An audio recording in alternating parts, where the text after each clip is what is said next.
Yes, Mr. President, Senator Erwin Tulfo is seeking the floor. I move that he be recognized. Senator Erwin Tulfo is recognized. Mr. President, thank you.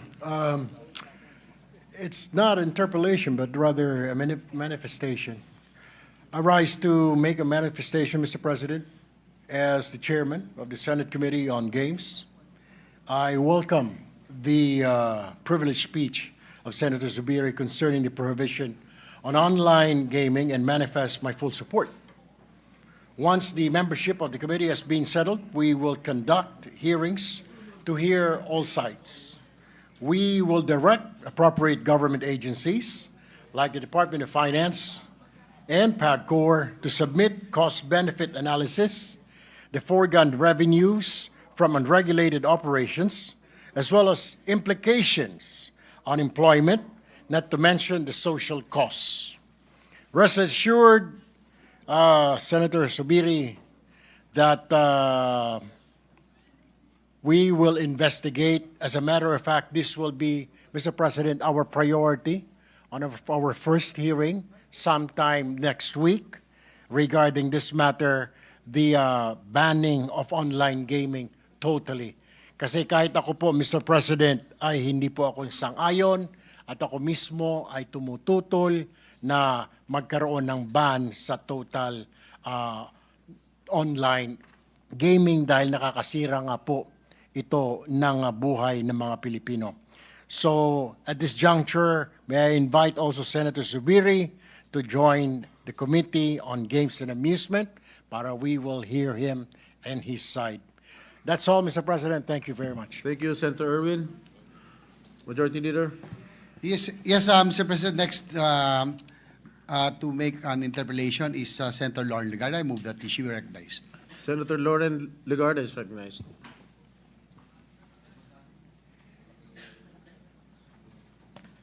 It's actually not an interpellation, Mr. President. It's a manifestation of support on the total ban on online gambling. And I would like to thank our esteemed colleague from Bukidnon and the Philippines for bringing this to our attention today. I think half the Senate are authors of our own versions of the ban on online gambling. And I was expecting it to be mentioned last Monday. I hope that there could be pronouncements in the coming days, if not weeks, for either an executive order or just simply for the PAGCOR to discontinue its online gambling program. So I rise to express my full support for the privileged speech delivered by Senator Juan Miguel Zubiri on the urgent and disturbing issues surrounding online gambling operations in our country. We have long regulated access to casinos and other forms of traditional gambling. The requirement of physical presence and the face-to-face nature of these establishments served as an additional hurdle, one that often made individuals think twice before spending their money. Unfortunately, the rise of online gambling has erased these barriers. The relentless advertising by popular figures and influencers, combined with the easy access provided by electronic wallets and digital platforms, has made gambling a dangerously simple activity. It is now accessible anytime, anywhere, even to the youth and other vulnerable groups. More than just an issue of regulation, this is now a matter of public welfare, of mental health, of our economic security, and I would like to say even a national security concern. What is at stake now is a kind of future we are allowing to take root in our country. So I thank our colleagues who had filed their versions of the ban on online gambling and Senator Zubiri today for raising this timely and critical issue.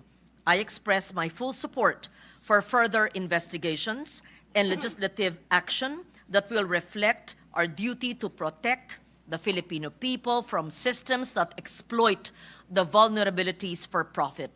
This growing social scourge brought about by online gambling cannot be justified by any amount of revenue that it generates. The Senate, as an institution, is always called upon to protect the dreams of Filipino families and to steer them away from the traps of any form of addiction and the false promises of games of chance. Thank you, and I would like to reiterate my support. Thank you, Senator Legarda. Majority Leader. Yes, Mr. President, Senator Raffy Tulfo is likewise seeking the floor. I move that he be recognized. Senator Raffy Tulfo is recognized. Thank you, Mr. President. The welfare of the Filipino people comes first. May isang lumalaganap na epidemya ngayon sa ating bansa. Mabilis at tahimik itong kumakalat sa bawat tahanan at ito ay ang online gambling. We need to step on the brakes now and put an end to this. I therefore express my strong support for the firm stance taken by Senator Zubiri, who has also long called for the outright ban of online gambling. Isang addiction po ang online gambling. Isipin nyo, tataya ka lang ng 20 pesos, napakadali. Parang walang mawawala, pero unti-unti ka nang nalululong at hindi na 20 pesos ang pinag-uusapan. Pera na sana ay pagkain, pang-enroll, pambayad ng kuryente, etc., nawawala at napupunta sa online gambling. Online gambling platforms are highly accessible, addictive, and dangerously attractive. What makes things worse is that it is advertised and visible in the country through the widespread promotion of online gambling platforms, not just in social media, but also as we pass by our major roads such as EDSA, NLEX, SLEX. If Filipinos continue to enjoy easy access to online gambling platforms, this epidemic will only worsen, affecting our Filipino families. Ayon po sa PNP, tumaas ang property-related crimes gaya ng theft at fraud tulad ng sa Lucena City, Quezon Province, na 480% ang tinaas ng krimen simula noong December 2024. Ayon po sa DOH, ang pagsusugal ay posibleng maging problema sa mental health. Tinataya rin na 66% ng mga online gambling players ay nasa edad 18 to 24. At karamihan po dito ay galing sa low-income households. Kailangang maprotektahan po mga kabataan at masang Pilipino dahil sila ang mas naakit sa instant money. Sila ang laging nakakita ng mga online gambling ads. At sila rin po ang may kakulangan sa kaalaman ukol sa financial literacy. Mr. President, my dear colleagues, while some argue that banning online gambling may drive it underground, we must emphasize that enforcement, not tolerance, is the key. I stand with Senator Zubiri's call for immediate legislation that will put a stop to this. Therefore, my message is clear. We should ban online gambling. The welfare of the Filipino people should come first. Thank you, Mr. President.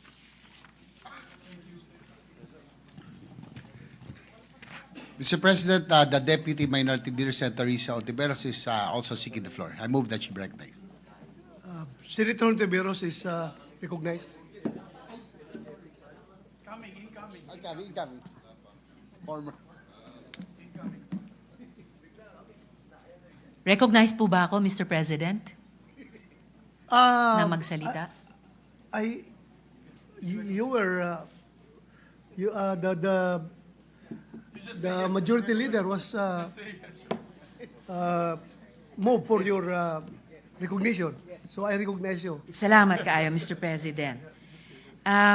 Sinusuportahan ko po yung pagtindig ng Ginoo mula sa Bukidnon sa napaka-importanting isyung ito.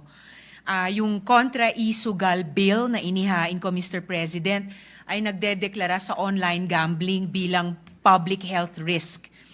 Yung mga highlights nito ay kasama yung pag-restrict ng access sa mga individual edad 21 at mas matanda, at may striktong age verification, at pagbawal din ng direct linking niyang online gambling platforms sa mga electronic wallets at super apps na pinagbabawal din na mag-advertising tungkol sa online gambling.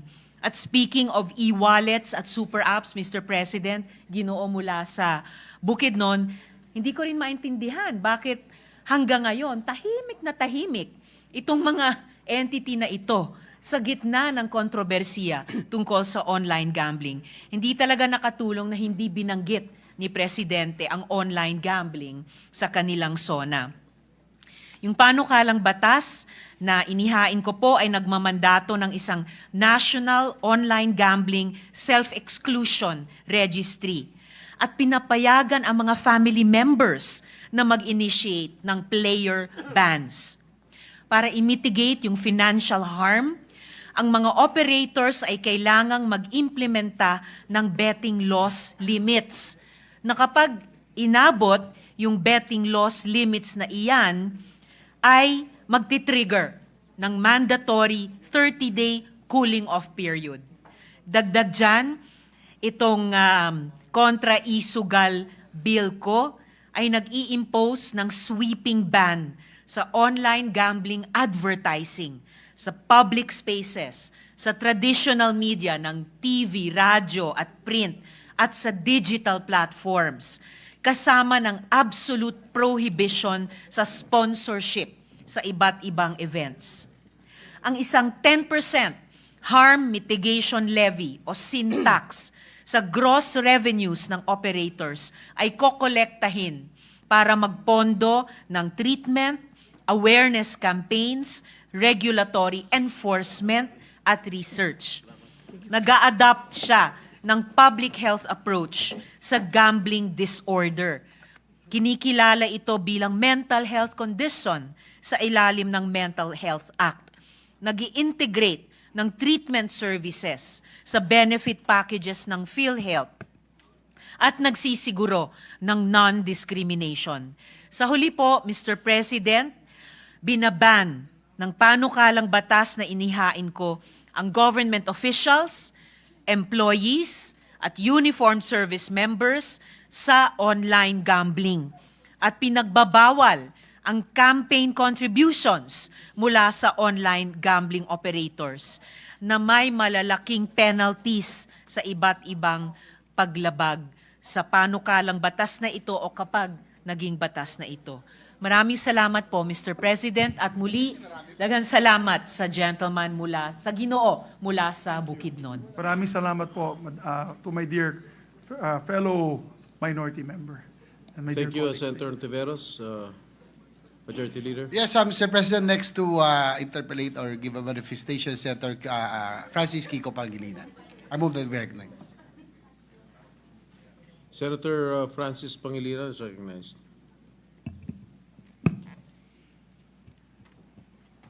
Thank you, Mr. President. I share with the position taken. I share, and I'm inclined to support the position taken by Senator Zubiri on the matter of a total ban of online gambling rather than to regulate it. In the 18th Congress, I actually voted against the taxing of POGO, precisely because of the social costs.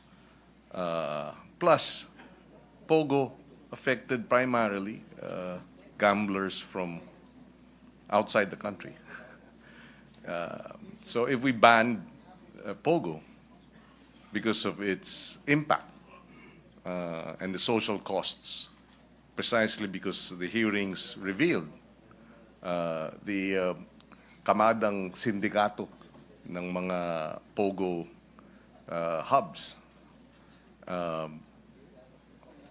I see no reason why gambling affecting our own population, our own citizens, should not suffer the same thing. That's point number one. But I'd like to clarify, if there are about 100, is that correct? 76 licenses or newly licensed online gambling? It's casino po. These Oh. are casinos. Just to correct, Mr. President, just to correct the number that I mentioned, these were the number of casinos, 79 licensed casinos operating the country. I have the list of as of December 2024, 59 accredited service providers and registered domains, 12 approved online gaming platforms for licensed casinos. So this is 59 plus 12? Okay. 59 plus 12, so that would be 69, 70, 71 Yes. online gambling licenses issued by the PAGCOR. Yes, sir. And therefore, is it correct to say that if these licenses, in the same way that POGO licenses were revoked and POGO was banned by mere act of PAGCOR, could this be the same route to take? We don't need legislation if it's an online, if it's a total ban. Yes, Mr. President. It'll just be an instruction from the president and then the action of PAGCOR to ban it, Yes, to Mr. revoke President. the licenses. The gentleman from Pampanga and Quezon City and Cavite is absolutely correct. That even a presidential order, a decree by the president can do it. Because he did it with POGO. And remember that in POGO, we actually came out with that in the 18th Congress, the bill taxing POGO. Yes. But even with that bill, which sort of like legitimized POGO, the president in his power ordered PAGCOR at that time, when was his last SONA, to ban it completely. And PAGCOR followed immediately. And now, they were saying, oh, they'll go underground, they will proliferate in the dark. But you know, Mr. President, wala na pong naiiwan na POGO dito. Pag may nakita po yung mga kababayan natin, yung barangay captain, yung mga tahanan, mga neighborhoods, mga villages, na may kumukumpul na maraming Chinese nationals, sinusumbong kaagad yan at nahuhuli sila kaagad. So, hindi na ganun kadali mag-underground because of the total ban. Yes. Yeah. Oh, well, in that regard, may I know if the gentleman from Bukidnon is willing to sign or co-sign or co-author a sense of the Senate resolution to urge the President and PAGCOR to ban online gambling. Immediately, Mr. President. I thank the good gentleman for proposing that. Yes, and therefore, well, we were discussing this with Senator Legarda, and we've asked our legislative staff, our legal staff, to prepare the sense of the Senate resolution. We thank Senator Zubiri for his advocacy. We share his sense of urgency as to the ill effects and the horrible social costs that our people are made to go through because of online gambling. Thank you. Thank you. Thank you, Senator Pangilinan. Majority Leader. Mr. President, Senator Bam Aquino seeking the floor. I move that he be Senator recognized. Bam Aquino is recognized. Thank you, Mr. President. First of all, let me congratulate the gentleman from Bukidnon. Thank you for shedding light on this topic. I know it's a pressing topic.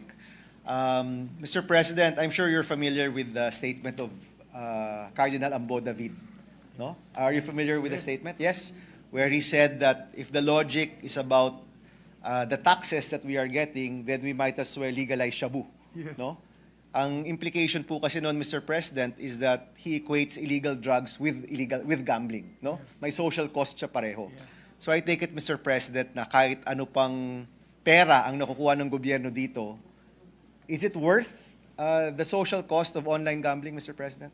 Not at all, Mr. President. As mentioned earlier by Senator Cayetano, that the amount of money that PAGCOR is boasting to boost the programs of the President is not enough to counter the social ills and costs, Your Honor. Hindi siya katumbas, Mr. President, Hindi no? katumbas. And Daming I- namamatay na yun. Ang daming pamilyang nawawasak.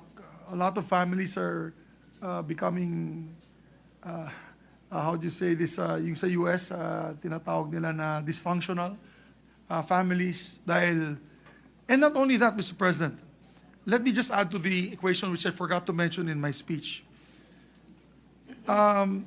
I had an opportunity 2 weeks ago to go home to Cagayan de Oro. I had dinner with my friends, yung mga may-ari na small malls, for example, Gaisano, ng Cagayan de Oro, yung Ororama, and they were telling me na, Mix, alam mo ba, this was one dinner, alam mo ba, bumaba ang benta ng aming mga malls.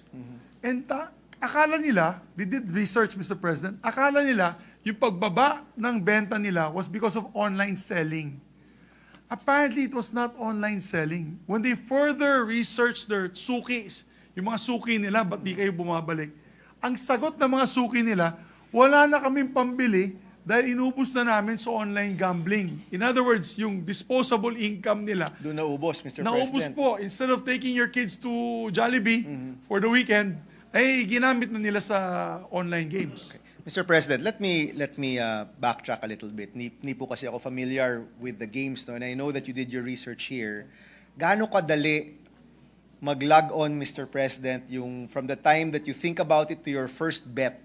How quick is that process, Mr. President? I had my staff before I passed or filed the measure. I think 2 weeks ago when we started being able to file our measures. When I filed the first measure, I asked my staff to open one in his phone. The app was immediate. As a matter of fact, we get those apps when we look at when there are certain pop-ups when you look at the news. Lumalabas bigla, Mr. President, gambling na You read yun. Inquirer, the Star Online, lumalabas. With due respect to these online newspapers, but lumalabas yung pop-ups ito. So anyway, he went to the apps section of his phone, got the app, automatic, the app is open, it welcomes you with beautiful cartoon, Colors. animation, and all that colors. Very enticing, especially to the youth. And then, minsan yung iba may artista pa, yung nagsasalita. The splash page. Yes, it's a flash page. And you know, you're more tech savvy than me. And it will basically let you know that the process is which e-wallet do you want to register. So yan, yung may GCash, Paymaya. Meron pa, credit card. Kung gusto mo, may credit card option. And nandun na lahat. So, that's what you add now. And then you're registered. It was as simple as that. It took him a whole of maybe 3.5 minutes to do it. And if you have Paymaya and GCash, they offer it in their own app. In their own apps, Mr. Yes, President. they offer it. It's a pop-up. So, Mr. President, once kinabit mo na yung wallet mo or naibigay mo na yung credit card information mo, tuloy-tuloy na yon Oh, yes. hanggang maubos yon. Yes. Are you, I don't know the answer, Mr. President, pero kung ako ay below 18 at nakakuha ko ng telepono, meron bang safeguard? If I am a minor or if I am a child, meron bang safeguard sa akin para matigil ako o para hindi ko matuloy ang pag-gamble o pagtataya dyan? When they opened, when my staff opened the app and applied, there was of course... Are you 18? Yes, there's a question. Are you 18? What's your birth date? Et cetera, et cetera. Pag in GCash and Paymaya, automatic na yan because they have your details. They have your details. But I do not know, Mr. President. That's why we need to have the hearing. I think we need to have the investigation. Bakit nakakalusot ang mga bata? Paano nakalusot yung 16 years old na napakamatay sa Kibawe? How was he able to get Mr. President, kasi that app? pag tinanong siya, sasabihin niya, yes, I'm 18. Ganun kasimple. Ganun With kasimple. one click. Is that, for me kasi, Mr. President, hindi yan security measure kung one click lang or two Yes. clicks lang ay makakalampas ka, hindi yan totoong security measure. That's correct. Diba? Parang compliance na lang yan. Hindi talaga yan security para ma-save natin yung mga kabataan natin. It is like going to a pornographic site. I wouldn't know, Mr. President. Can, No, I you, mean- can you share more about it, Mr. President? Well, apparently, Apparently. the Gen Zs are telling me, Oh. all you have to find out is, hindi ka naman Gen Z, millennial ka naman. Gen X tayo, Mr. President. Oh, Gen X pala tayo dalawa. Merong pop-up, Mr. President. Pop-up lang. Oo. Are And you then they over can 18? go straight to it. Yes, Mr. Siyempre, that's President. another addiction that we want to curb. Diba? So, Okay. for our people. Ibang hearing yan, napakadali. Mr. President. Napakadali. Oo. Mr. President, I just want to raise something. No? Nakita ho namin sa PAGCOR website. Let me read it very quickly. I know, Mr. President, we're looking for different means to ban online gambling. Maybe, Mr. President, pwede itong gamitin. Meron pong regulation sa PAGCOR where hindi pwede ang gaming site within 300 meters from schools, places of worship, cockpit, public market, informal settlers, resettlement areas. So hindi pwede ang gaming site. Pero yung gaming site, nalipat na sa telepono natin. Yes, Mr. So kung merong regulasyon Yes. na pinagbabawal ang gaming site ng 300 meters sa mga eskwelahan, bakit ka papayag na yung gaming site lumipat sa katawan mo? Yes, Mr. President. Di ba, Mr. President, absurdity yun? Ipagbabawal absurd. mo ang isang bagay, pero pinayagan mo yung isang bagay na hindi lang 300 meters, 3 centimeters yan sa katawan mo, Mr. President, di ba? You're absolutely So, correct. Mr. President, I think there is enough basis, definitely for the sense of the Senate, definitely for legislation to go on. At sana, Mr. President, unahan na tayo ng PAGCOR at unahan na tayo ng Presidente at tuluyan na pong itigil yung online gambling. Thank you very much, Mr. President. Thank you very much to the gentleman from Thailand. Thank you, Senators Aquino and Subiri, Majority Leader. Yes, Mr. President, Senator Robin Hood Padilla is all likewise seeking the floor. Senator Robin Hood Padilla is recognized. Maraming salamat po, Ginoong Pangulo at sa ating pinunong mayurya. Ako po ay ninanais ko po makaugnay sa privilege speech ng ating idolo, Lakan, guro. Sa inyo po nagmumula ang disiplina ng ating mga martial artists. Ako po ay saludo sa inyo. Kayo pong godfather ng aming Bangsamoro. Ang inyo pong ibinigay na talumpati ay tunay na kailangan po nating suportahan kasama po ang lupon ng Senado nito sapagkat bilang ama at lingkod bayan at kapatid sa pananampalataya, matibay ang ating paninindigan po laban sa online. Hindi lang po gambling, lahat ng online. Hindi po ito simpleng libangan. Ito po ay unti-unting sumisira sa pamilyang Pilipino. Marami na pong kabataan ang naa-addict sa online.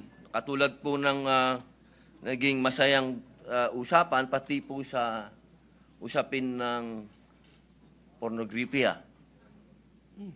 Lahat na po. Ang mga kabataan po ngayon, pagka kinausap mo, lagi na lang sinasabi ang salitang bored. I'm bored. Board. Hindi ko po maintindihan bakit na-invento yan. Dahil nung panahon nung kabataan natin, hindi tayo nabobored. Marami po tayong nagagawa, kulang pa ang oras. At ngayon, naging masyado na pong madali para sa kanilang kamay ang mga smartphone. At kaya ito pong talumpati ng ating Ginoo ay eksakto po. Dahil sabi nga, yung ginagawa ng matanda ay nagiging tama sa mata ng bata. Kapag ito po ay pinapayagan natin, ibig sabihin na pupunta sa isip ng mga bata, pwede. Pinayagan ng matatanda eh. Ginagawa nga ng isang congressman habang kakaroon sila ng session, may naglalaro dun sa sabong. Yun ho yung mga bagay na kailangan na nating baguhin sa ating sarili. Kaya po ang aking mungkahi kanina sa talumpati din po ng ating ginagalang na senador na Bam Aquino na sa murang edad ay kailangan po ay mabuksan na ang isip ng ating mga kabataan na ilagay po natin yung kanilang oras sa mga gagawin nila para hindi sila maboard at maglaro ng mga tinatawag na online gambling at ano pang klaseng online na akala nila ay tama dahil ginagawa po nating matatanda. Kaya po sana suportahan po din po ninyo yung ating mga panukala katulad po ng SBN 19. Ito po yung gusto natin ng ating mga kabataan ay matuto na sa usapin na kung paano din nila susolusyonan yung usapin po ng gutom. Kailangan muli po silang magtanim, matuto silang magtanim, malaman nila yung mga tunay na problema ng bayan. Huwag naman masyadong maging pa-baby yung ating kabataan at malaman din po nila kung ano ang kahirapan ng buhay. Iyan po yung ating mga panukala para mapaglabanan po natin itong mga lumalabas na online na ito na sinasamantala yung salitang boredom ng ating kabataan. Yun lamang po. Maraming salamat po.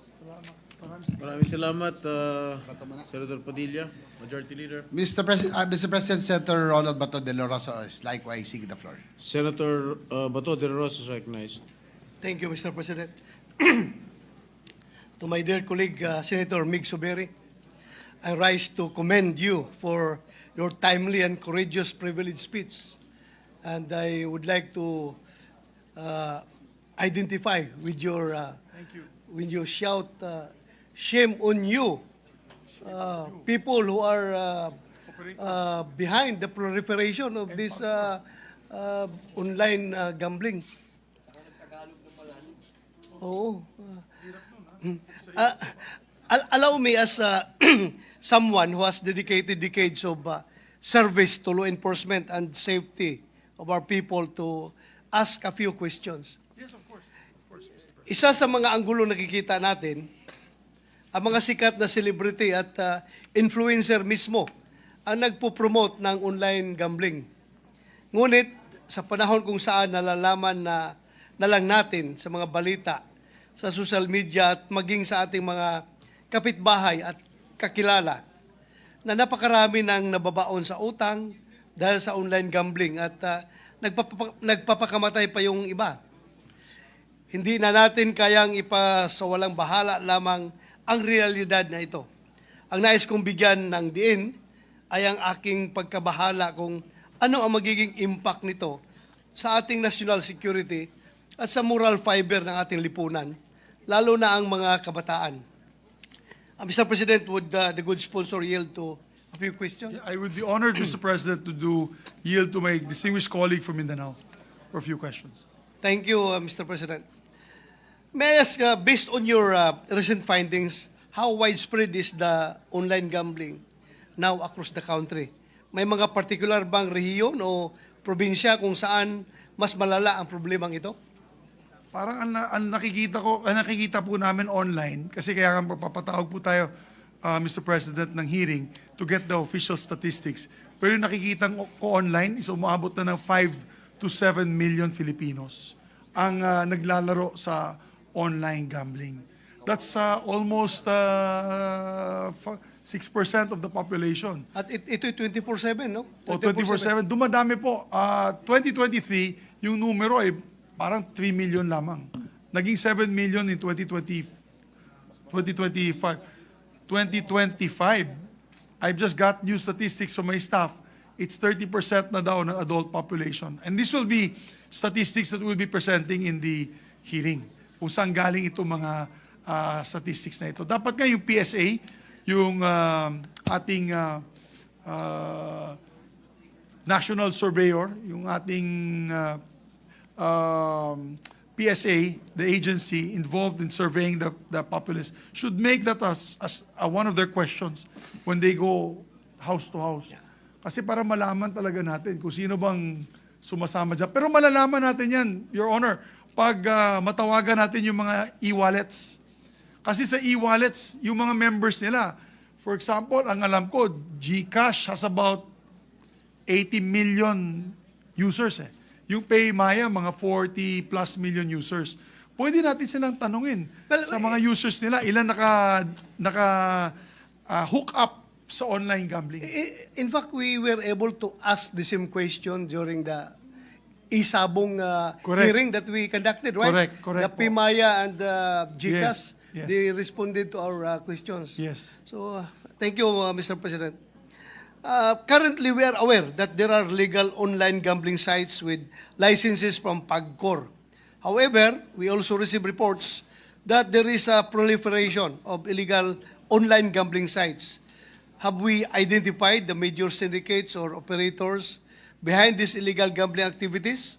Are these locally based or are there foreign influences involved? Well, I believe, Mr. President, meron pong mga pangalan binanggit ng PAGCOR dito sa illegal online gaming sites. Siguro isama na rin natin sa investigation ang NBI nito to the majority floor leader, Mr. President. Sama natin yung NBI. I'm sure they will have a better picture no, kung ilan sila. Pero yes, totoong may illegal. Totoong may illegal. Katulad na kahapon, Mr. President, illegal online gambling yun. Yung ay nung SONA, yung pinapanood ng congressman na isabong. Bawal na yan eh. So, but that's also online gambling. Gambling din yan eh. So, negosyo, illegal yun. Ayun, dapat malaman natin sa congressman saan niya nakuha yung yung because matagal lang feed na yan. binan ng Malacanang yung Matagal online na sabong, yan. di ba? Oh, panahon pa ni Tatay Digong. Yes, Duterte. panahon pa ni Yes. President Digong yung pinahinto niya ang online sabong. Opo. Next, Mr. President, are we seeing children and minors being involved and perhaps even addicted to illegal and legal online gambling? And if so, what measures are we going to take to protect them and penalize those who exploit them? Hindi ba dapat ay hindi accessible sa mga minor de edad ang mga pasugalan kahit pa ito ay online? Tama po kayo, Mr. President. Tama po ang ating kapatid, si Senator Bato de la Rosa. Ang daming nalulung na yun ng mga kabataan. Dahil pag nakita nyo po yung online gambling sites, ang ganda ng parang gaming eh. Di ba mga bata na yun, mahilig din sila sa online gaming. Iba yung gambling, iba po yung gaming. Yung gaming, yan yung mga shooting, ano ba yan? Yung mga, hindi kasi naglalaro ng online eh. Ha? Yung mga ML, yung mga, ano ba yan? Yung nagbabarilan dun sa ano? Yan, online gaming yun. Pero ginawa ng mga wais, kung sa atin wais na mga operators, yung online gambling nila, they patterned it like that. Maraming animation, masaya ang dating, talagang makulay ang pinapakita, mga cartoons dito sa mga sites nila. Kala mo nga lang naglalaro ka ng, para nasa arcade ka lang na naglalaro doon sa arcade. So, that entices a lot of young people. Kausap ko yung anak ko po. Ang anak ko po ay taga-Xavier. He's 15 years old. And I asked him personally, do you know of your friends that naglalaro? Sabi niya, he knows. Sabi niya, almost 1/4 of the friends that he knows naglalaro daw sa online. Sabi ko, paano sila nakakapasok? Paano sila nakakalusot? Apparently, ang style daw ay, according to my son, sabi niya sa akin, ang style is, ano po sila? Extension ng GCash ng kanilang mga magulang. Di ba may credit card po tayo na extension? May extension din sila sa GCash and PayMaya. So because of that, may access sila dito sa e-wallets na ito. At akala siguro ng GCash at itong PayMaya, yung mga magulang nang naglalaro. Hindi po nila alam ay yung mga anak na. Lalo na kung mga anak mayaman po yan. Kung yung pera ng nasa GCash ay milyon, siyempre yung mawawalang 5 pesos, 10 pesos, 100 pesos, hindi mapapansin ng magulang yon. Pero kaya nalululong sila dahil tuloy-tuloy ang kanilang pagpusta. Hanggang baon na sila siguro sa ilang daang libo, dyan lang mahalata ng mga magulang. Pero I think that is one way na nakakalusot, Mr. President. I want to ask them that, GCash and PayMaya, if my son is right, that an extension card or an extension account of GCash and PayMaya can actually be used by children, yung mga bata, mga minor de edad, dito sa mga games na ito. Kasi baka yan ang isa sa mga titignan natin. At the same time, kung yung position naman po natin lahat ay total ban, dapat tanggalin na talaga yung e-wallets dito sa mga accounts na to. Lahat, across the board. They should not be using e-wallets. Sabi ko nga, the basic minimum sa akin, Mr. President, is kung sabihin ng Pangulo, wala tayong magagawa. Kung sabihin niya, hindi, i-regulate na lang natin. Di isa siguro sa mga propose natin, wala nang e-wallets, wala nang credit card na pwedeng gamitin. For example, kukuha na sila ng scratch card. Isang proposal lang po ito. Of course, I'm for total ban. But what is my proposal?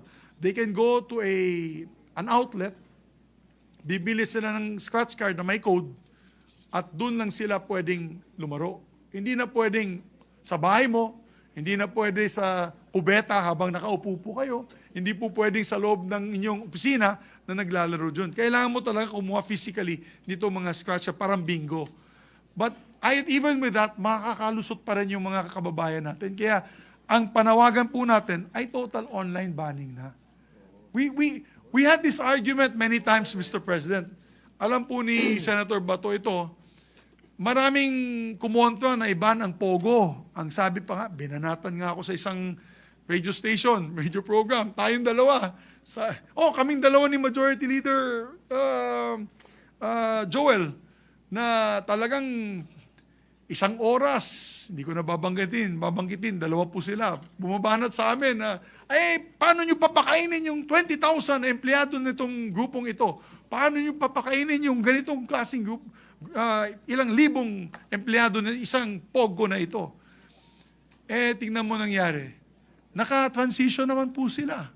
Nung binan po ni Pangulong Ferdinand Bongbong Marcos, sila po'y nakahanap din ng mga iba't ibang trabaho. At nakalipat po sila sa iba't ibang trabaho. But what has happened?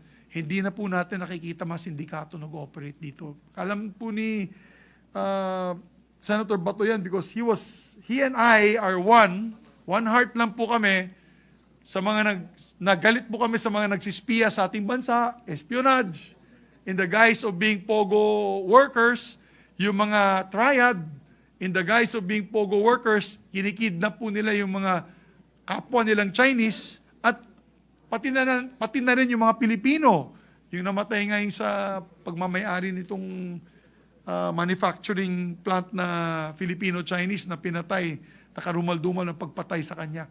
So, ngayon na wala na pong pogo, medyo nakita natin wala na pong laman sa ating mga balita itong mga sindikatong ito. Mukhang lumayas na. Mukhang pumunta na sa Cambodia at sa ibang bansa.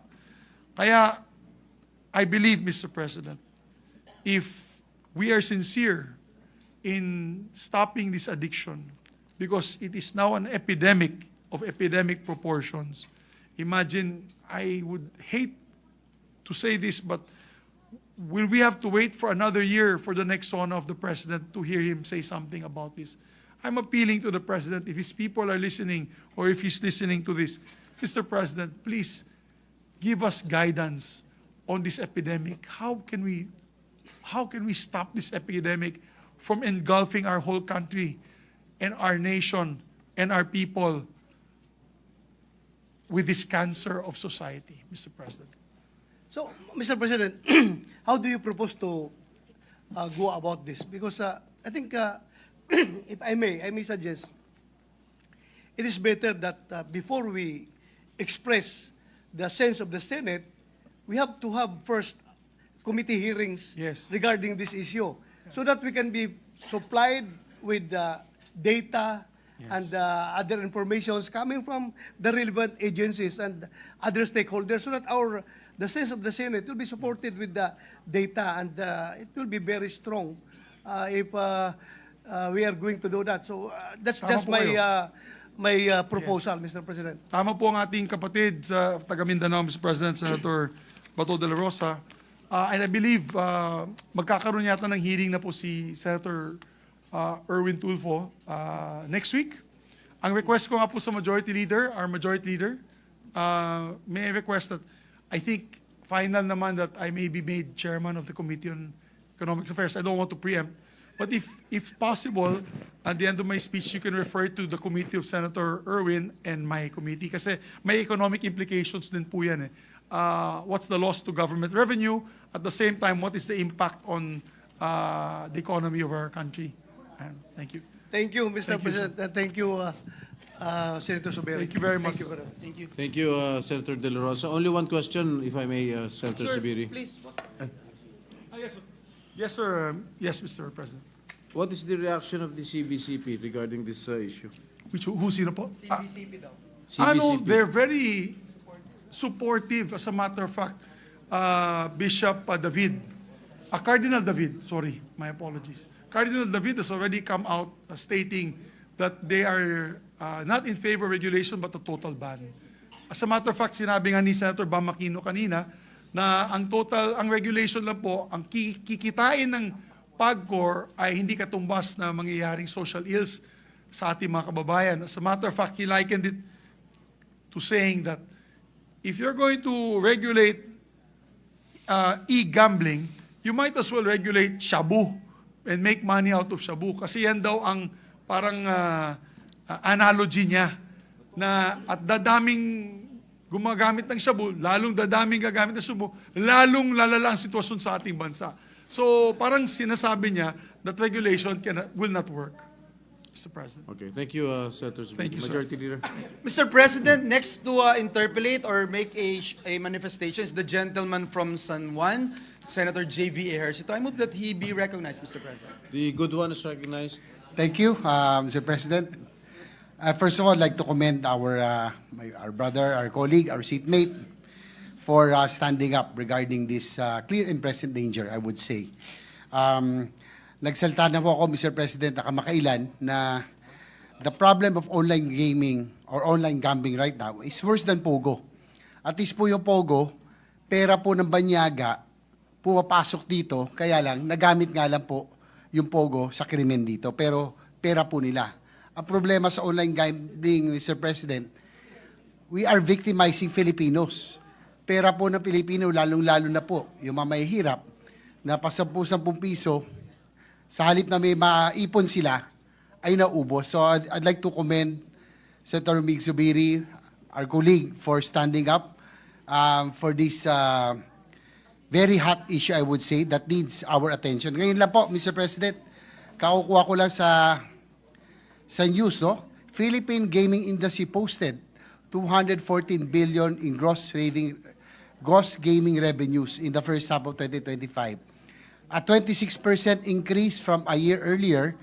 And ang ano po rito, Mr. President, Senator Zubiri, 53% of the 215 billion gaming revenue is from e-games drive. So that's one of the reasons probably, Mr. President, that, PAGCOR is really not keen on banning online gaming because of the surge in the revenues the past year because of online gaming. Mr. President, also, I'd like to commend you, Mr. President, Mr. Senator Zubiri, because as you are correct, we are already promoting a culture of gambling in this country. From Pogo to Isabong and now online gambling. Parang wala na po tayong ibang industriya na pwedeng palaguin kung hindi pagsusugal. Mr. President, coming from San Juan, where we come from our home, traversing EDSA, going to the Senate, probably 70% of the billboards in EDSA is about online gaming. Ang masakit po nito, Mr. President, celebrities, athletes, sila po nag-i-endorse. So kaya nga, tama si, parang pag nag-scroll kayo, kala nyo, laro-laro lang, gaming, tapos may kita nyo, mga celebrities and athletes endorsing na parang for an ordinary Filipino, parang hindi mali ito at hindi masama. So, Mr. President, and as pointed out by Senator Ontiveros earlier, yung pong e-wallet applications is an enabler of the proliferation of online gaming. Napakadali po. In fact, ito pong GCash, Paymaya, masama pa rito yung credit cards. Dati po, 1 or 2 steps lang, you can already access the gaming application, nandun na kagad. Ang masama rin, nandun pa yung advertisement. But when we call their attention, ngayon, naglagay sila safeguard, pero 3 steps, ganun pa rin ho. Ang ano ko lang, Mr. President, before just a manifestation, but I think before the investigation or the hearing that will be taken, probably Senator Zubiri can already ask the agencies, whether it's BSP or NTC, that probably if they can regulate or if not prohibit the e-wallet applications from being enablers of the online gaming services. Talagang ito po ang I think this is the main culprit, Mr. President, kasi napakadali talaga ma-access yung pong online gaming through the GCash, Paymaya, and other online applications. So, with that, Mr. President, again, I can recommend Senator Zubiri for taking up this matter. It's only our 3rd day of session, but I think this is a matter that we really have to give preferential attention to at this time. Thank you, Mr. President. Thank you, Mr. President, to the good gentleman from Thank San you, Juan. Senator Thank you, sir. Hercito, Majority Yeah. Leader. Mr. President, if I may. Thank you, Pana. Yes, please proceed. Thank you, Mr. President. I'm happy that you're excited with my standing here, Mr. President, as I asked the gentleman from Bukidnon if I may be allowed to just ask 2-3 questions, Mr. President. With the indulgence of the gentleman. Yeah, of course, Mr. President. I'd be Well, honored first- to be interpolated by our dear colleague and First Majority of all, Mr. President, at the onset, may I be allowed to associate myself with the privileged speech of the gentleman from Bukidnon on the urgent need to completely ban online gambling in our country. In fact, Mr. President, this representation included in our top 10 priority measures Senate Bill number 47, or the Anti-Online Gambling Act, as we firmly believe, Mr. President, that these activities are a poison to that is slowly destroying the lives of our people. Senator Bato earlier asked about some of the data regarding online gambling. Let me just put on record, Mr. President, yung pong Capstone Intel, they revealed that 66% of young Filipinos aged 18 to 40 are involved in online gambling. 66%, Mr. President. Yes, age 18 to 40. Age 18 to 40. Part of the report, Mr. President, says even middle-aged adults are not spared. In fact, 57% of respondents aged 41 to 55 engaged in various online gambling activities. And Mr. President, it's concerning because nearly a third of users bet 2 to 3 times a week, with some wagering up to 3,000 pesos per session. Mr. President, hindi na po biro ito, and if the gentleman would agree with me, and perhaps my first question is, would you believe that this is now a national crisis that we have to face, this growing and worsening online gambling epidemic, Mr. President? I totally agree with the gentleman from Bulacan, Mr. President. As a matter of fact, the figures that were mentioned by the good gentleman from San Juan, Senator Hercito, JV, is alarming. Because if they double in number, isa lang ibig sabihin po niyan, mas marami pong pumusta sa kanilang mga gaming sites. Dumami po ang nagpusta or mas malaki na ang inilabas nilang pondo para sa mga gaming sites na ito. Because they're earning from the taxes. The figures that Senator JV is pointing out are the gross revenues, and therefore if the gross revenues increase twofold, that could also mean that maybe there were twice the more number of gamblers which are Filipino.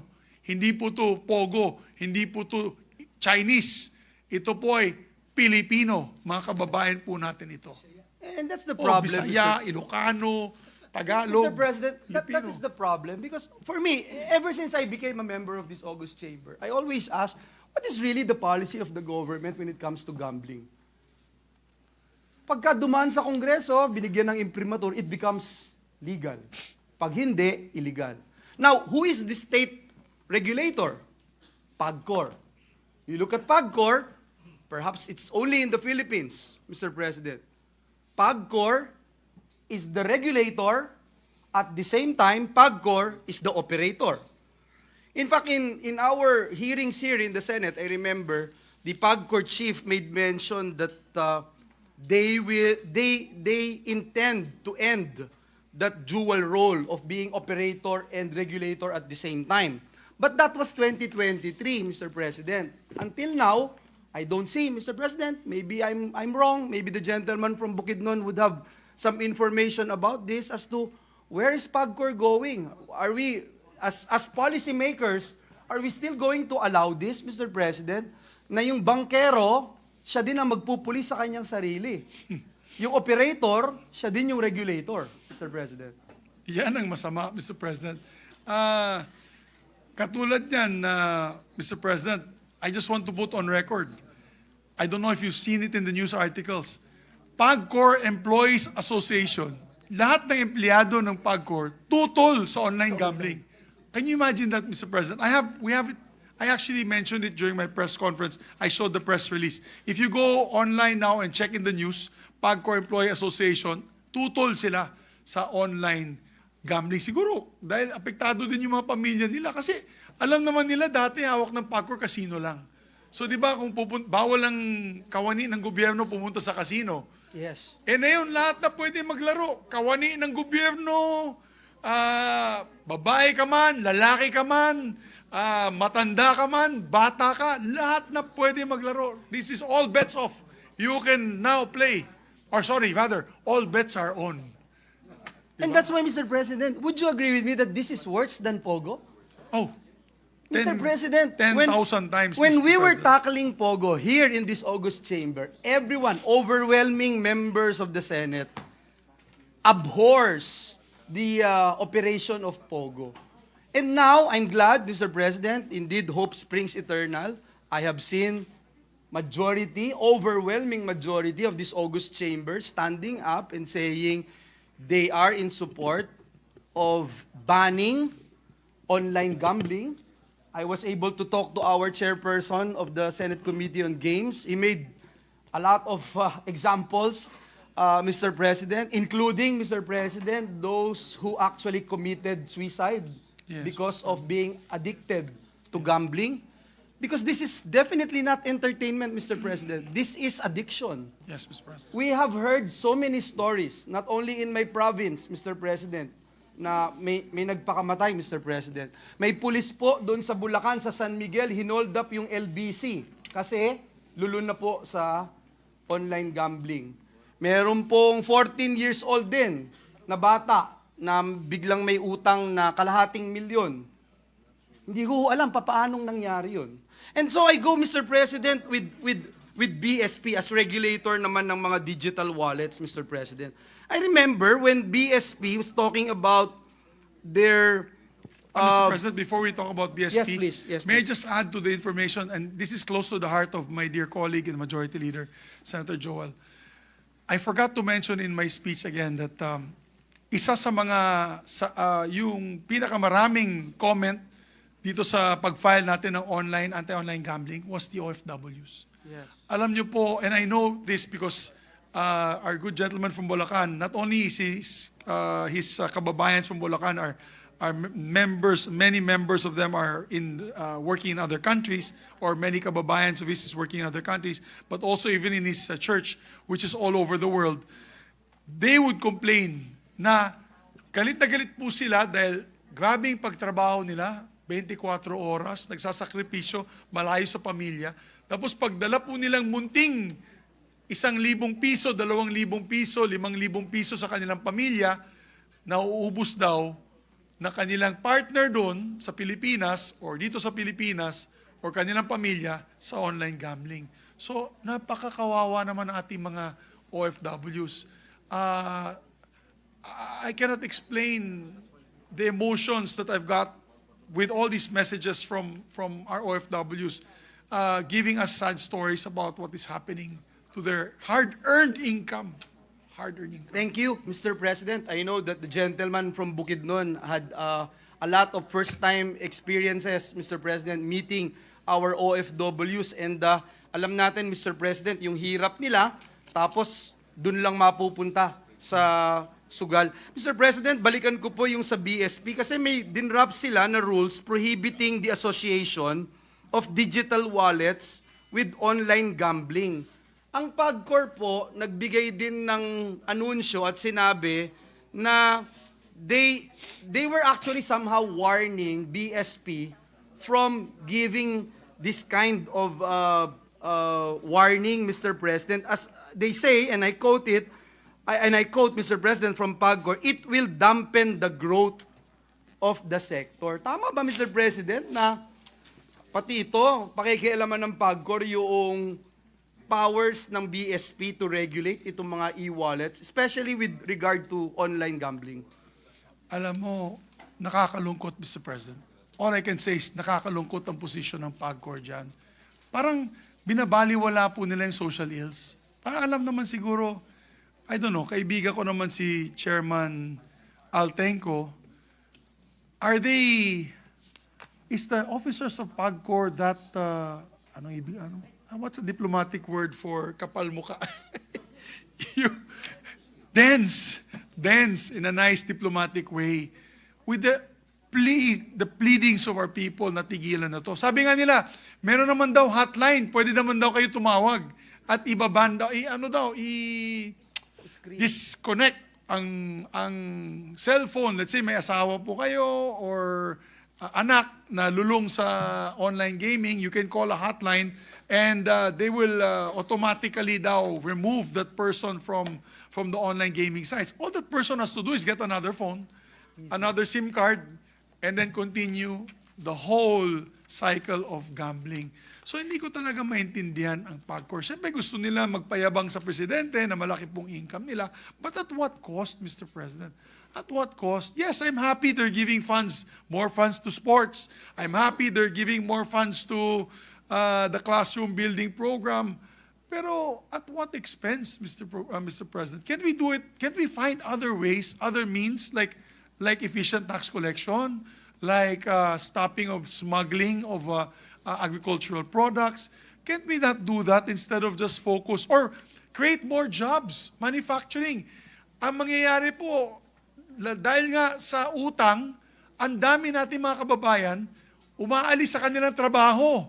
Dahil nga lulong sa sugal, nangungutang, hindi nakakabayad dahil sa iya, ay hindi nakakabalik sa kanilang trabaho, natatanggal sila sa kanilang trabaho because they're similar to addicts, like drug addicts, like shabu addicts, na humahanap ng pera kung saan-saan para makapagpusta o makapagbayad ng utang. Abay, wala mangyayari sa atin yan, Mr. President. We should not be proud of that. And I think PAGCOR should be aware, see the signs see the signs flashing all around their face that this is becoming to be a deeper epidemic, a cancer to our society. Thank you very much, Mr. President. I have a lot of questions, but I will just reserve this during the committee hearings that will be conducted by the Senate. Mr. President, I would just like to point out, Mr. President, that in casinos, for example, even sa sabungan, pagka meron pong addicted na player, sine-self-exclude po nila, merong mga limits, hindi pinapapasok na, etc. Sa online, hindi po nila makikita yan. Doon sa Pogo na isinuka ng Senado, isinuka ng taong bayan, banyaga po ang kliyente, hindi Pilipino. Dito po, walang pinipiling edad, kasarian, o status sa buhay, Mr. President. Sinisira at napakarami hong examples sa society na nawasak dahil po sa gambling, Mr. President. Hindi ko po na binanggit pero I wanted to raise during the hearing yung money laundering, Mr. President. Yes. Gagamitin po dyan. Kanina po may kausap ako na mga kawani ng pamahalaan, binabanggit po nila yung mga POGO workers at mga bosses ng mga POGO ay nakashift na po sa online gambling, Mr. President. Sana matignan din po natin ito. So, Ginoong Pangulo, magtatapos po ako by saying na tunay na ang Senado ginagawa yung trabaho. Ang ating kababayan, si Senator Zubiri, talagang very passionate para iban itong online gambling at kumuha ng overwhelming support mula po sa bawat miyembro ng Senado. Nais ko pong ipahayag ang aking taus-pusong pasasalamat and at the same time, my commitment to really push for the banning of online gambling. Maraming salamat, Ginoong Pangulo. Thank you very much. Thank you very much, Mr. President. And just to a short reaction, let's make this our legacy, Majority Floor Leader. Let's make it the 20th Congress legacy na mawala na itong salot sa lipunan, itong online gambling. Kung anong ginawa po natin sa Pogo, kung anong paglaban natin dito sa Isabong na dalawang Pangulo ay nag-aksyon, Pangulong Duterte at Pangulong Marcos, dito sa dalawang gambling enterprises na ito. Let's make this our legacy for the 20th Congress, Mr. President. Let's work together on this. Maraming salamat po. Mabuhay pong Senado. Thank you, Senator Zubiri, Majority Leader. Mr. President, I move that we refer the privileged speech of Senator Zubiri and all the interpellations and manifestations thereon to the committees on games and amusement and economic affairs. So move, Mr. President. Any objection? There being none, the motion is approved.